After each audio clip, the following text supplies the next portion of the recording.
झारखंड सचिवालय सेवा संघ एवं झारखंड विधानसभा सचिवालय के संयुक्त तत्वाधान में आयोजित धन्यवाद ज्ञापन कार्यक्रम में पुरानी पेंशन योजना को बहाल करने को लेकर मुख्यमंत्री हेमंत सोरेन का स्वागत किया गया और अभिनंदन किया गया। मुख्यमंत्री हेमंत सोरेन ने इस अवसर पर संबोधित करते हुए कहा, सरकारी कर्मियों के लिए रिटायरमेंट के बाद पेंशन सबसे बड़ा सहारा होता है। ये उनके बुढ़ापे की लाठी होती है। ऐसे में वे पूरे मान सम्मान के साथ जीवन यापन कर सके, इस बाबत हमने राज्य सरकार के कर्मियों के लिए पुरानी पेंशन योजना को बहाल करने का फैसला लिया है। मुख्यमंत्री ने कहा कि झारखंड में संसाधनों की कमी नहीं है, ये सरकार सबकी सुनवाई करेगी।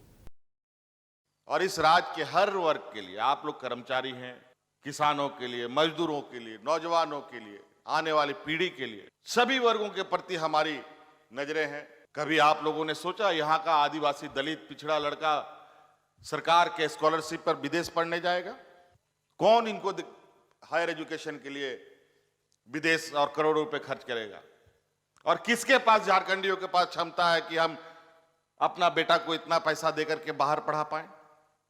अगर इतना ही पैसा होता तो आज पुराना पेंशन की मांग कभी नहीं होती। आज देखिए, स्कूल तो स्कूल, हायर एजुकेशन के लिए भी हम बेहतर शिक्षा के लिए देश विदेशों में यहाँ के आदिवासियों को, यहाँ के दलितों को, यहाँ के पिछड़ों को, और इस बात को लेकर सिर्फ यही नहीं, विदेशों में भी लोगों ने सराहा है। और हमारे इस कार्य योजना का सराहना इस तरीके से किया